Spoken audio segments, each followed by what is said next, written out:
story about the farming protest in Westminster. 30 or 40,000 people has dominated, quite rightly, the news today. Another attack by a government on the back of attacking pensioners, then attacking what? People who have fought for their king and country and are on the streets. Now we're going to turn to the rural community, something that Starmer probably hasn't got a clue about. Very interesting. Next guest, going to get him straight on. Love this man, love his opinions. Brendan O'Neill, Chief Political Writer from Spiked. A very good evening to you, Brendan. How are you? Hey, Jeremy, how are you doing? Raging, but we seem to spend most weeks raging. I'm going to play you a couple of clips, if I can, from this farming demonstration today. The first is from Jeremy Clarkson, who got ambushed by Victoria Derbyshire. Derbyshire. Why do you call it Berkshire? I have no idea. One would assume the BBC would be impartial. My backside. Have a listen. So it's not about you, it's not about your farm and the fact that you bought a farm to avoid inheritance tax? Classic BBC there, classic. Oh yeah, it's not the fact that I bought a farm to avoid inheritance tax. The fact. You told the Sunday Times in 2021 that's why you bought it. These people. Sorry? BBC. OK, let's start from the beginning. Sure. I wanted a shoot, OK? That's even worse to the BBC. I wanted a shoot, which comes with the benefit of not having to pay inheritance tax. Now I do. Brendan, this whole inheritance tax argument based on what's called this tractor tax in the budget, for people who are just tuning in, and we like to make it as simple as possible, is this misplaced belief by the Labour Party that if you have a farm, let's make it really simple, that's £1 million worth of value, that you should pay inheritance tax. Well, what I've learned over the last 2 days is, A1, the returns from $1 million are probably 15 or 20 grand a year. A lot of it is an asset that has been passed down from generation to generation, and an absolute majority of these farmers see themselves only as custodians, and they're going to be forced into a position where they have to sell their farms and pay inheritance tax, and then they're going to have to pay capital gains tax. And there are many people who think this is a further plot by the Labour Party to seize land, to build solar wind farms, but more than anything, another attack on anybody who builds a business and can help them bloat out the public sector with high pay rises. Thoughts, my friend? You know, I think what happened today was extraordinary. I just found it so refreshingly normal. You know, London has been besieged every week for the past year by crazy, posh, left-wing people wearing the keffiyeh and screaming about Israel. And finally, we got a protest of normal people in wax jackets and spec caps, waving polite placards and raising a really important issue. It just made me feel a little bit proud to be British, to see this roar of the other England, the England that we tend to ignore, the England that we tend to take for granted, the England that goes knee-deep in mud to make the food that you and I eat every day, Jeremy. You know, that right. England that people, the chattering classes, don't care about and in fact look down their noses at. It was so refreshing to see it, and their case is so clear. This inheritance tax imposition by Labour will hurt small family farms. It will make it impossible for them to be custodians in the way they have been for so long. That's really damaging, and it shows, I think, out of all the aloof and clueless things this government has done, this might well be the worst. It's interesting. Well, I started sort of shouting, ranting at 5 o'clock because we're now calling him Keir Starmer, the farmer harmer. Nowhere near London, not having a conversation with people that matter, is in Brazil at a G20 conference. But he then, talk about adding fuel to the fire, he decided to answer a question about inheritance tax. I'd like you to look. This is extraordinary in itself. This is Keir Starmer explaining his policy. Have a listen and a watch, my friends. On the question of inheritance tax, the example I've given is a typical example of parents wanting to pass on a farm to one of their children. And in those cases, when you look at all the thresholds available, that means that only farms over the value of £3 million will be affected by the changes, and therefore the vast majority of farms will be unaffected. And those that are affected will only pay half the inheritance tax that other people pay, 20%, and they will have a 10-year period over which to pay it. And so that's why I'm very confident in saying that the vast majority will not be affected. How farmers then arrange their affairs within their family is obviously a matter for them. Isn't that interesting, that last comment, Brendan? How farmers arrange the payment between themselves and their family is down to them, but we have a Prime Minister who seemingly wants to tell everybody how to do everything the whole goddamn time. I don't think he even looks like he knows what he's talking, and I'm not even being rude here. He looked completely unsure when he was trying to explain something. I wonder whether he's already worked out that this is another massive political own goal, like the pensioners. You know, you can always tell when Starmer is wobbling and feeling unsure because he sounds even more robotic than normal, and he did in that clip. But, you know, it just shows how out of touch this government is, because he talks about the inheritance tax on farms. He says it's still less than the inheritance tax that other people pay. That is technically true. Inheritance tax is a pain in the neck for everyone. But farms are different kinds of places. These are places where they make food that keep people alive. Yep. They make stuff of life. He can't see that farms are different. And I think what this really speaks to is we have an establishment now that is so removed from ordinary people, so removed from things like industry and farming and mud and earth and all the stuff of real life that these farmers know very, very well, so removed from all of that, that they can be even cavalier and condescending to the people who make our food. And, you know, I wrote about it today and I described it as kind of farmophobia. They seem to have this phobic fear of farmers. They see them as polluters. They see them as Brexiteers. They see them as ruddy-faced, country ale, problematic people. They have this very condescending, towny attitude towards farmers. And that's why I really appreciated today's protest. I think it was a rising up against the inheritance tax, but it was also an assertion of the goodness of these people who do such an important job for this country. I think it's very interesting what you said, this sort of cavalier and condescending approach to a body of people who you keep saying quite rightly, Brendan, provide our food, because what will happen, food prices will go through the roof as big conglomerates take over farms and charge whatever in cahoots with no doubt the major supermarkets.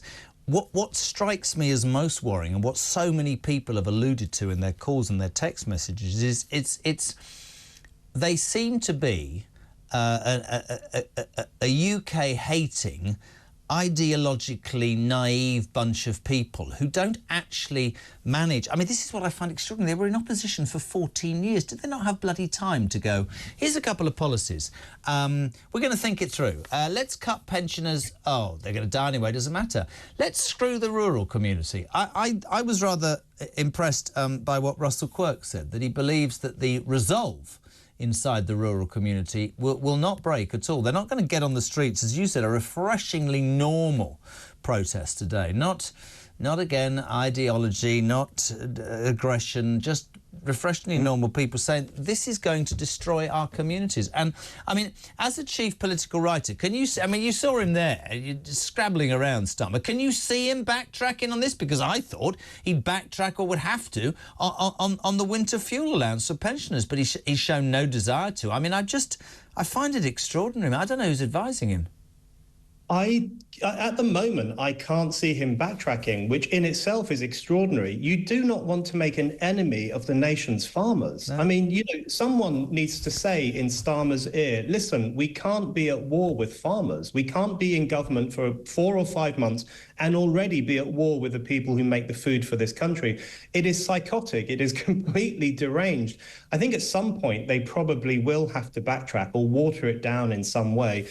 You only have to look at Europe, because this contempt for farmers is a Europe-wide phenomenon. In the Netherlands, they've imposed extreme net zero policies on farmers.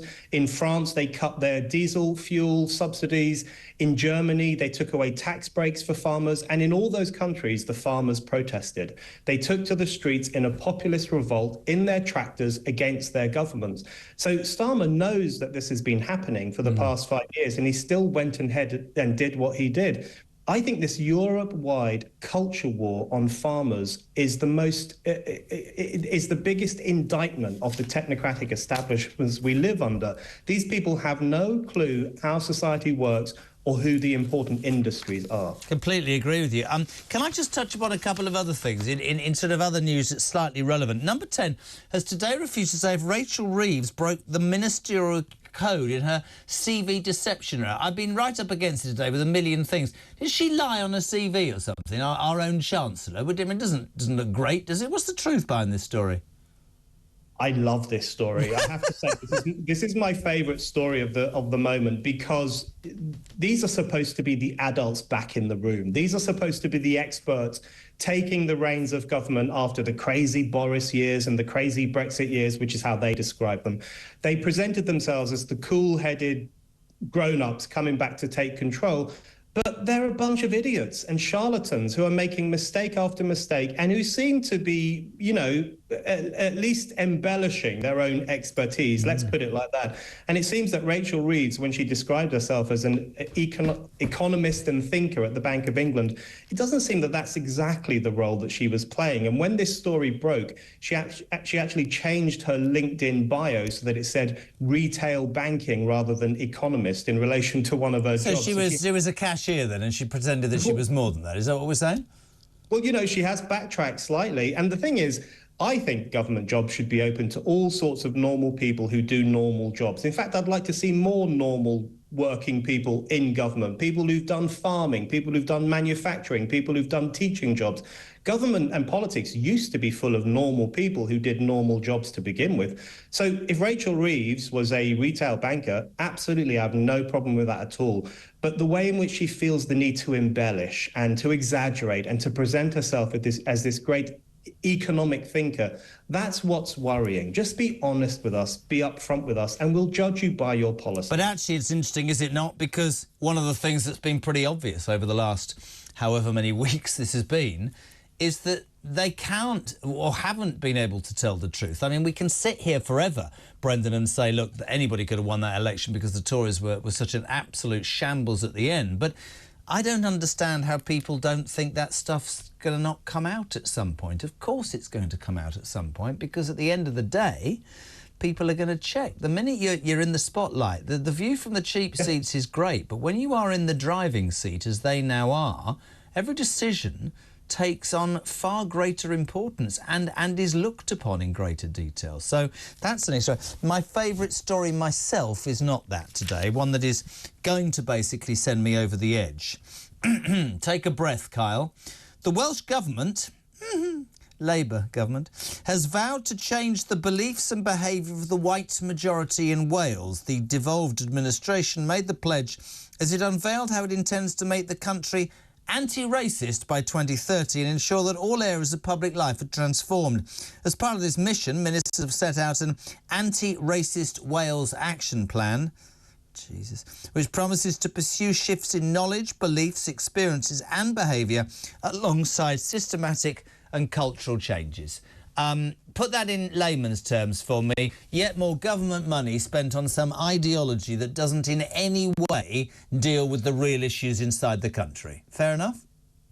Absolutely right. You know, this is social engineering disguised as anti-racism. There's a real Stalinist imperative behind this, actually, where they see it as their job to not only control the masses, but to shape our minds, as if our minds are putty, as if our souls are putty that they can play around with and shape to however they desire.